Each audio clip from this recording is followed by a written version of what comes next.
The room was electric, the kind of energy that made the air feel thick. Cameras clicked. Lights glared down. Every reporter in the front row sat with their notepads ready, pens tapping, voices whispering among themselves. I took a steady breath and stepped up to the podium. "Good afternoon. I'll take questions one at a time." My voice was calm, measured. I had done this countless times before, but something about today felt different. Then, before I could even call on the first reporter, a voice cut through the hum of the room. "Karoline, will you finally admit to misleading the American people?" I knew that voice. Lisa Carter, a name that had become a thorn in my side. I met her gaze, but I didn't answer. Not yet. I looked over to a different reporter and pointed. "Yes, go ahead." Lisa let out a sharp breath, loud enough for the microphones to catch. But I ignored her and listened to the first question. It was about policy, something real, something that mattered. But as I answered, Lisa didn't stop. She muttered something under her breath. The microphone closest to her caught just enough of it for people to hear. Of course, dodge the real question. I kept my expression neutral. I had dealt with reporters like her before, people who weren't there to report the news, but to create it. I turned back to the room. "Next question." Before anyone else could speak, Lisa's voice rang out again, louder this time. "Karoline, you keep ignoring the real concerns. Why can't you just answer?" I gripped the edges of the podium, my knuckles pressing white against the wood. I exhaled through my nose. I wouldn't let her throw me off balance. "Lisa," as I said, "I will take one question at a time, and if you cannot wait your turn, you are free to leave." A murmur rippled through the room. Some of the other reporters exchanged glances. A few turned toward Lisa, as if waiting to see what she would do next. She leaned forward in her chair, her face twisting into a smirk. "I'm just asking what the people deserve to know." I tilted my head slightly. "Are you asking or are you performing?" That got a reaction, a few chuckles from the back of the room. Lisa's smirk faltered for half a second, but she recovered quickly. "You're deflecting." I sighed. I had been patient, too patient. "Lisa, you had a chance to act professionally. You chose not to. If you want to ask a question, you can do it the right way. But I will not be shouted over." She scoffed. "That's rich coming from someone who—" I held up a hand. "Enough." The room fell into silence. I looked toward security. They were already on high alert, their eyes trained on me, waiting for my signal. Lisa saw it too. Her smirk dropped completely. She crossed her arms. "You wouldn't dare." I met her gaze. I didn't blink. "Try me." The second I said it, the entire room seemed to hold its breath. Lisa's eyes flicked to the security guards standing near the back wall. She wasn't laughing now. The smirk was gone. She was daring me to follow through. I didn't move, didn't blink, just waited. The cameras were rolling. Reporters shifted in their seats, glancing between us, sensing the tension. Some of them already had their hands on their phones, probably typing out headlines before anything had even happened. Then Lisa did something I didn't expect.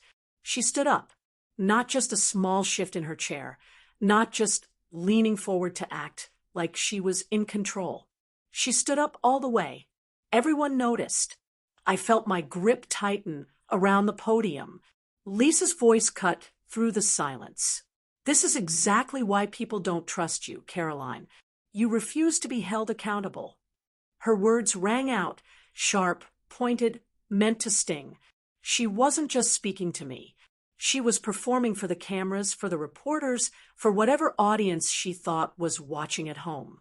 The room tensed. I could hear the sound of a pen clicking, someone shifting their chair. The stillness was unnerving. I exhaled slowly. Lisa, this is not how a press conference works. You don't get to take the floor just because you raise your voice the loudest. She laughed, actually laughed. Oh, so now I'm being silenced. I pressed my lips together. I could already see where she was trying to take this. If I ignored her, she would paint me as weak. If I responded, she would twist my words into something they weren't. I had been in tough rooms before. I had faced hard questions, dealt with reporters who came prepared, who wanted the truth. But this wasn't about truth. This was about her. A security guard took a quiet step forward. Lisa noticed. She held up her hands, playing innocent. Wow, you're really doing this. Kicking out a journalist for asking a simple question. I stayed calm. You weren't asking. You were interrupting. She took a step toward me. Just one. It was small, but enough to make my stomach tighten. Enough to make the security guards exchange a glance. Lisa tilted her head. What's wrong? Feeling nervous. I didn't answer. I wasn't going to give her the reaction she wanted. The other reporters were silent now, watching. Some looked uncomfortable. Others were waiting, eager to see how this played out. I turned to the rest of the room, ignoring her completely. Does anyone else have a question? That should have been the end of it, but it wasn't. Lisa slammed her notepad onto the chair beside her. The sound echoed through the room. Some reporters jumped. The guard stepped forward again. She looked at me like she had already won. And then, loud enough for everyone to hear, she said, "You can't hide forever, Karoline." The room froze. The cameras zoomed in. I felt a chill run down my spine. Lisa didn't move, didn't break eye contact. I could hear my heartbeat in my ears. For the first time, I wasn't sure what she was going to do next. The second those words left her mouth, the entire room changed. The flashes from the cameras came faster. The murmurs grew louder.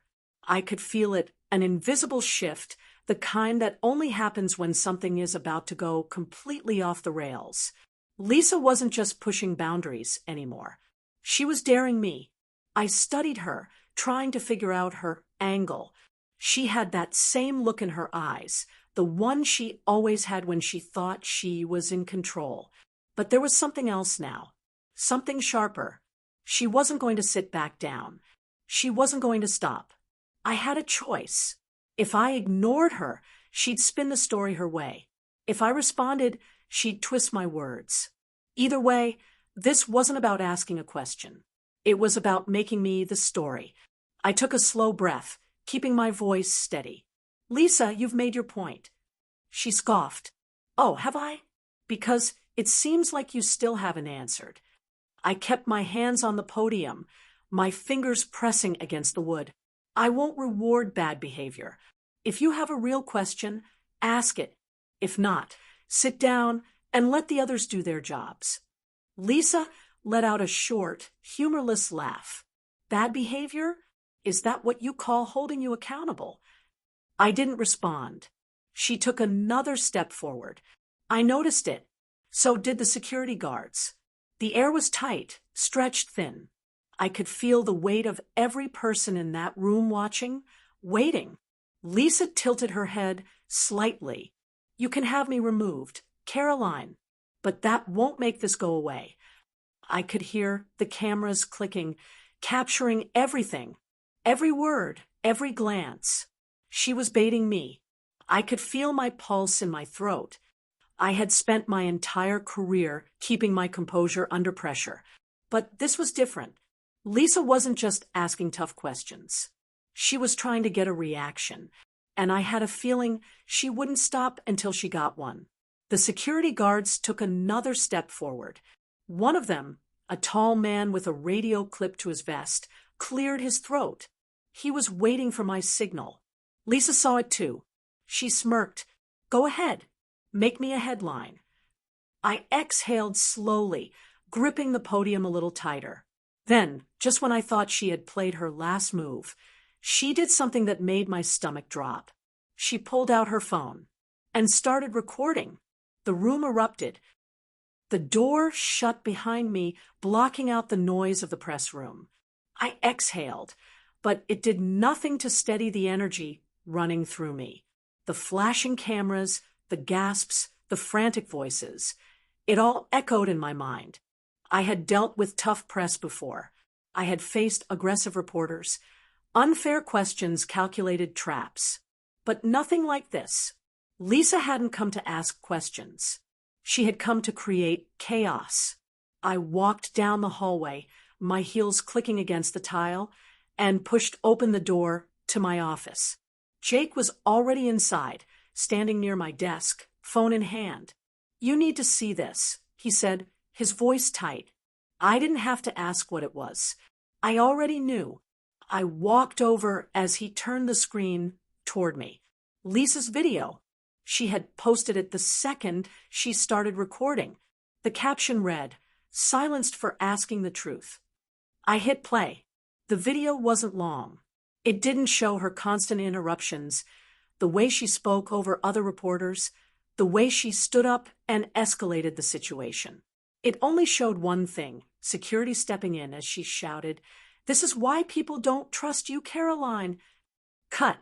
End. That was all people needed to see. The comments were already pouring in. Some were defending me, saying she had crossed the line. Others weren't so kind. She's scared. Proof she can't handle real journalism. Power-hungry and fragile. Jake ran a hand through his hair. "This is bad." I crossed my arms. "She planned this." "Of course she did," he muttered. "And it's working." I took a deep breath. I wouldn't let her control the story. I wouldn't let this define me. "Get the full footage," I said. "Everything. Every second."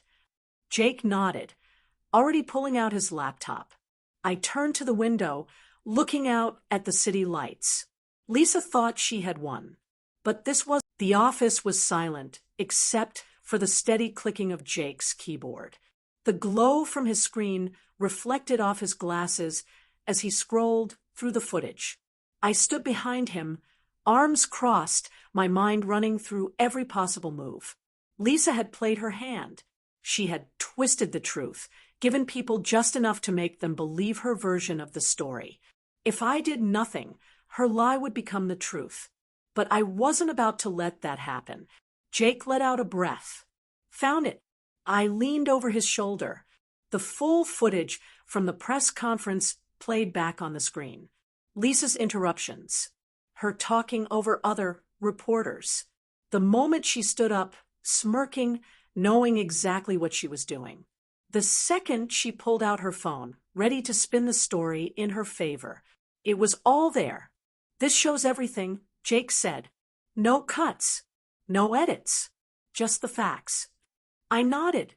"Post it." Jake hesitated. "Should we add a statement? Something to explain it?" I shook my head. "No. Let people see the truth for themselves." He clicked upload.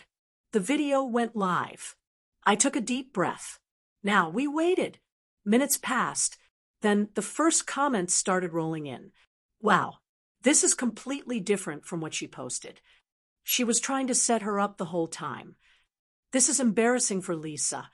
More views, more shares, more people seeing what had really happened. Then something unexpected. Jake's phone buzzed.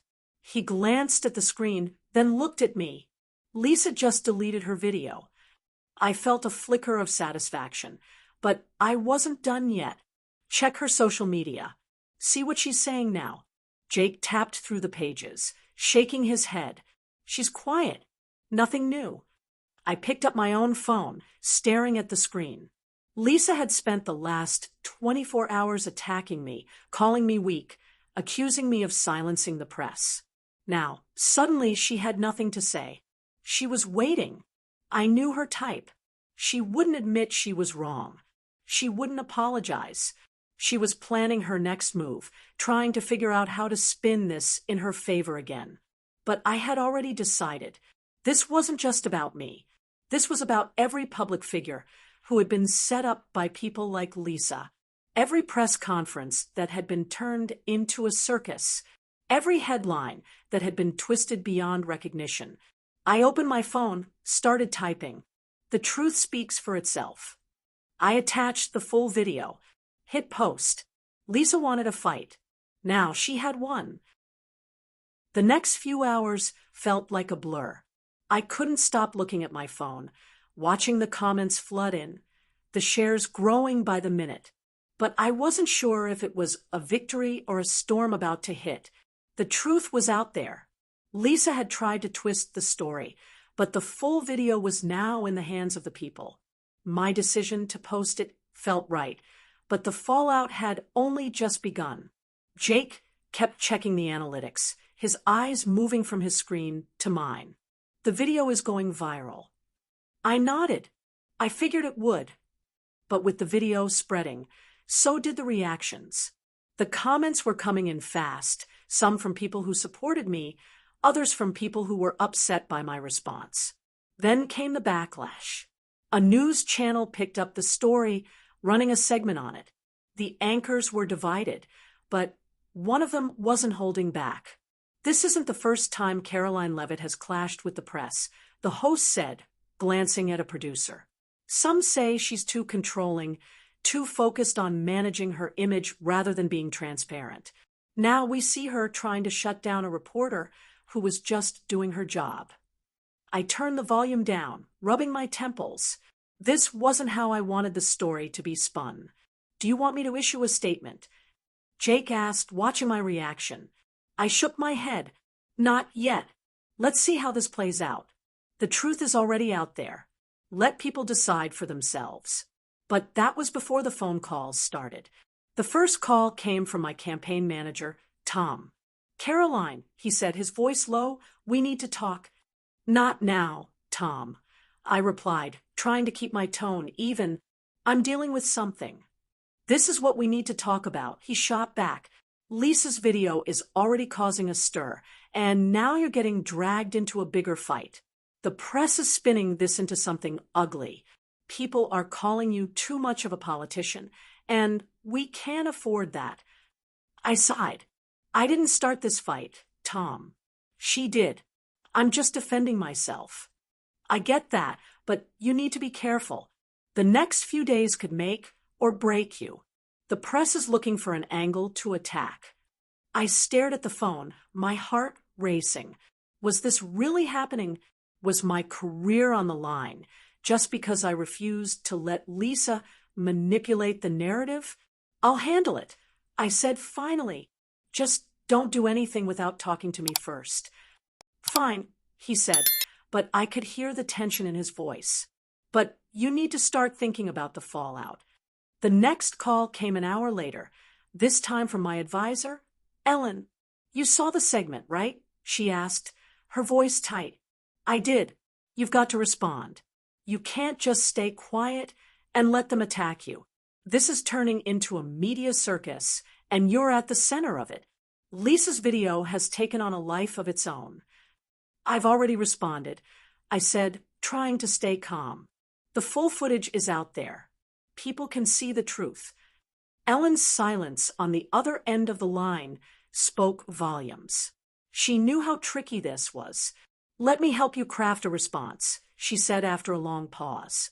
If you don't handle this the right way, it could ruin everything. I rubbed my eyes, the weight of the situation pressing down on me.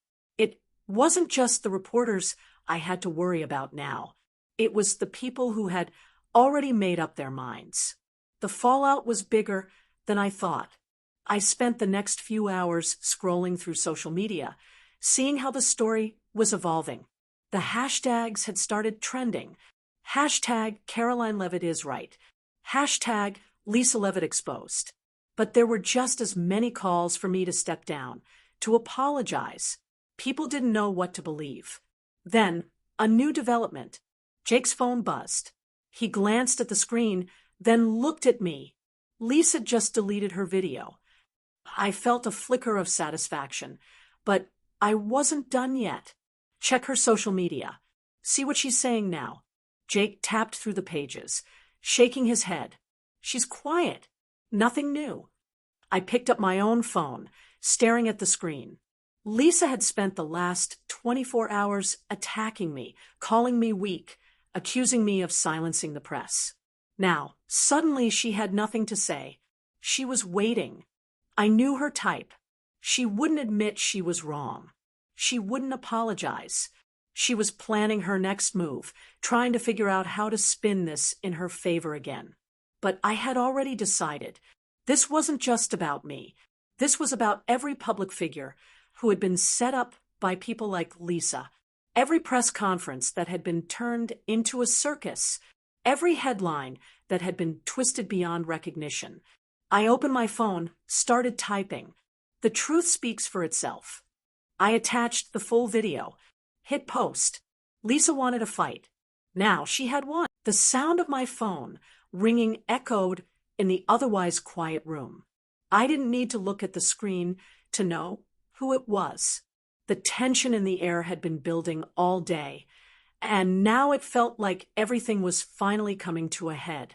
I answered the call, and Tom's voice was immediately on the other end. "We need to talk," he said, his tone sharp. "It's getting worse, Karoline." I took a deep breath, fighting to stay calm. "I know. I've seen the backlash. But I'm not backing down." "You don't have a choice," Tom replied, his voice full of frustration. "Lisa's video was bad enough, but now this whole thing is spiraling. People are talking about your past, your policies, everything. The press is twisting everything into something bigger. They're digging into your record." My heart raced. I had always known that stepping into the public, I would come with challenges. But this was something different. The stakes were higher than ever. "I'm not afraid of the press," I said, trying to keep my voice steady. "I've been through worse. This is just another fight, Tom." "You don't get it," he said. "You're not just fighting Lisa now. You're fighting the media, the public's perception of you, and your entire campaign's future. You need to address this head-on." Now, I felt the pressure mounting, but I wasn't going to give in. Not now. Not after everything I had fought for. "I'll handle it," I said firmly. "I'm not going to let her win. I'll take control of the narrative. Trust me."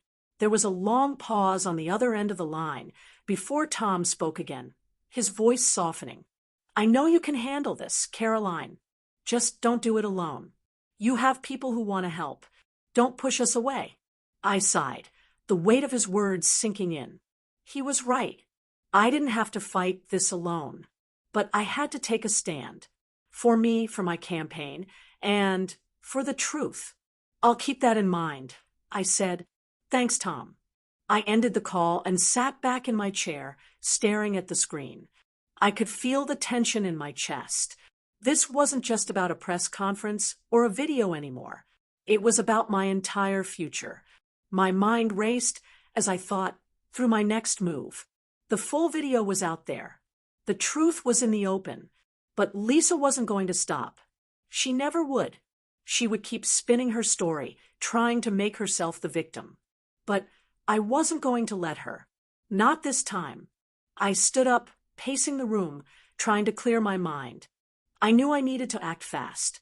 I needed to take control before Lisa could turn the tables again. But how? That's when I remembered something.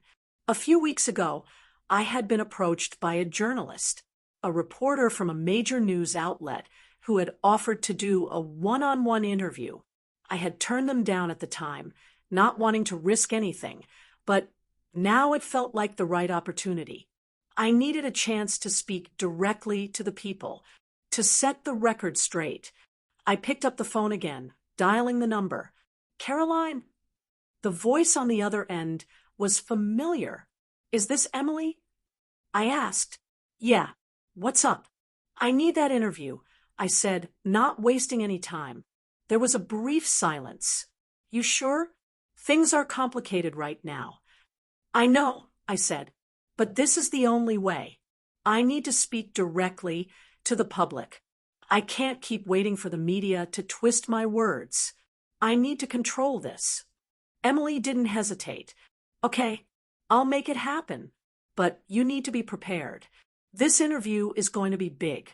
It could make or break you. I'm ready, I said, determination flooding my voice. I've been through worse. I'll handle it. The plan was set. The interview would be scheduled for the next day. But I knew that wouldn't be enough. I couldn't just sit back and hope for the best.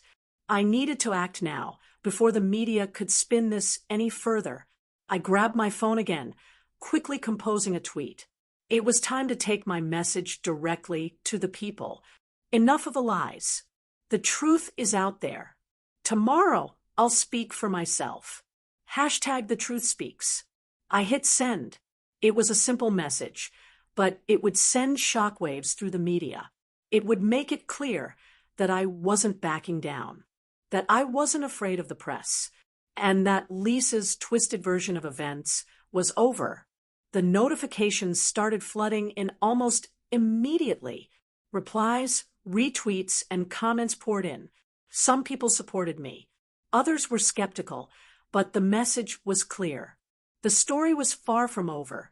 The next day, I woke up early, the weight of everything still pressing down on me. But I wasn't going to let it stop me. I had made my choice, and now it was time to face the music. The interview was set to take place at noon.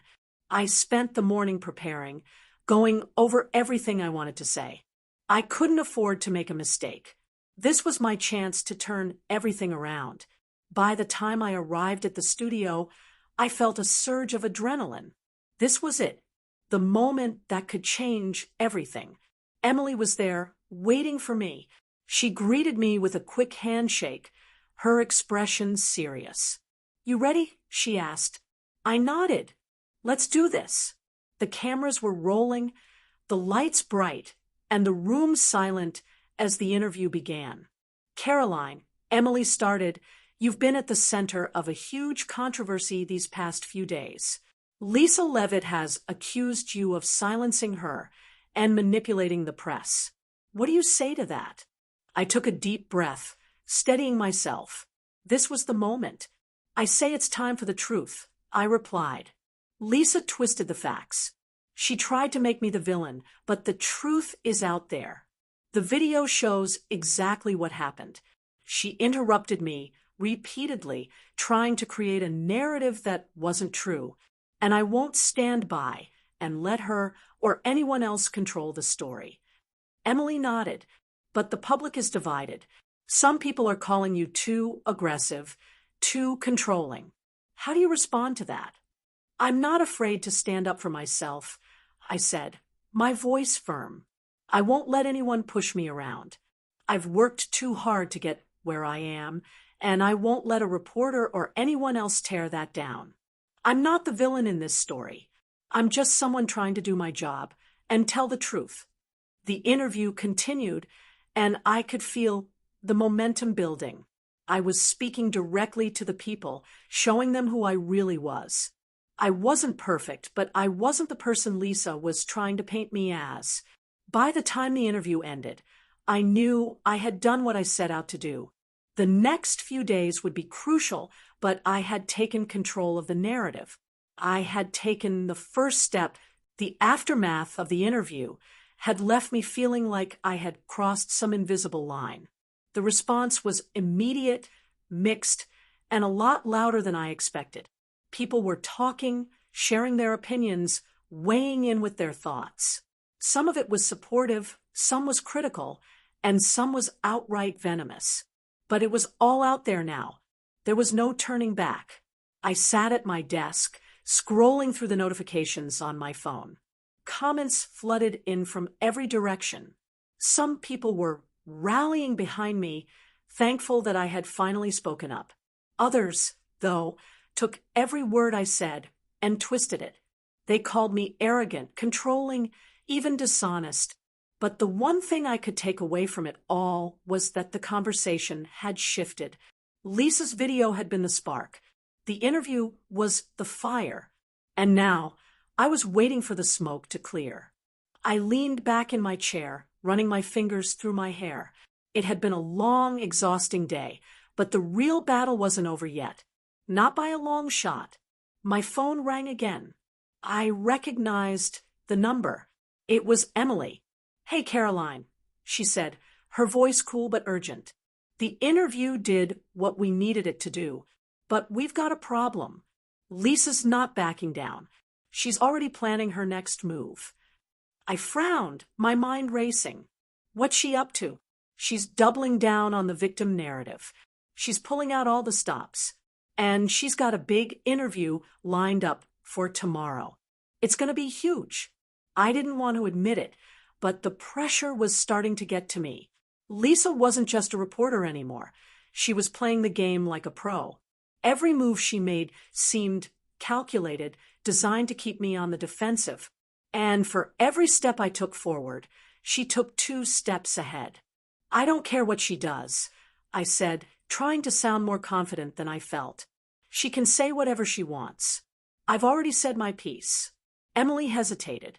"I know you want to stand your ground, but the longer this goes on, the more damage it could do to your campaign. You need to be prepared. This isn't just about defending yourself anymore. It's about changing the narrative completely."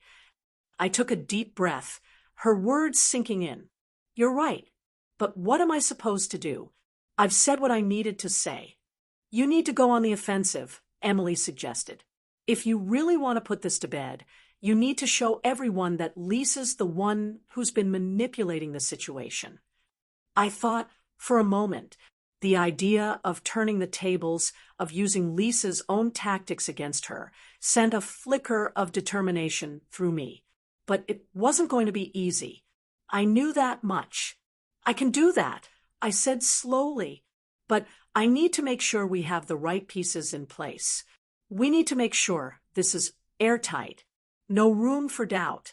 Emily's voice perked up. "I've got your back. We'll make it happen." The next few hours were a blur. I spent the evening in constant meetings with my campaign team, discussing strategies, working out the details of how we would respond. I knew I needed to be smart, precise, and, above all, calm. I couldn't let emotion cloud my judgment. Not now.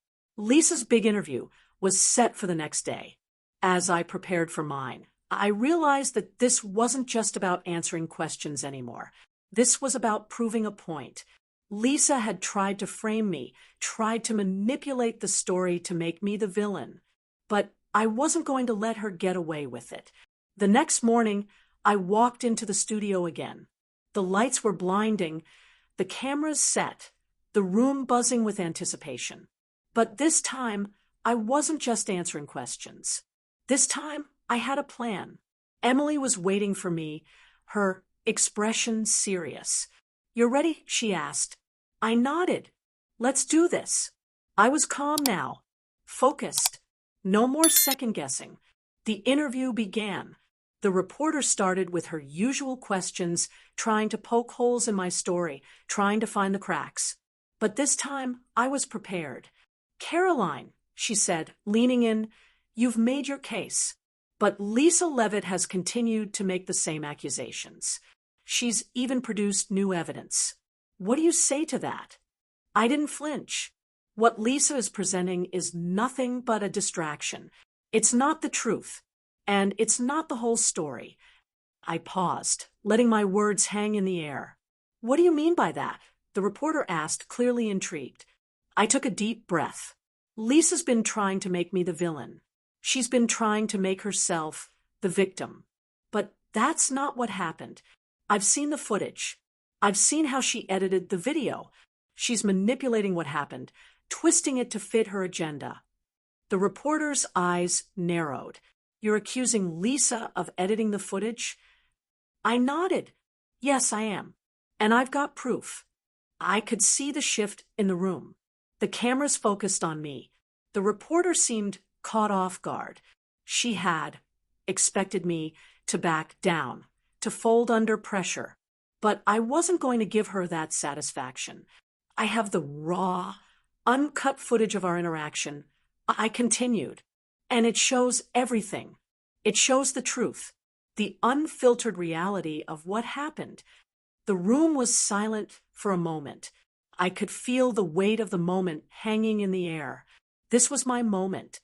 I had to make it count. The reporter hesitated. "You're saying Lisa is lying about what happened?" I didn't hesitate. "Yes, I am. She's lying. And I'm going to make sure everyone knows it." I could see the doubt creeping into the reporter's eyes.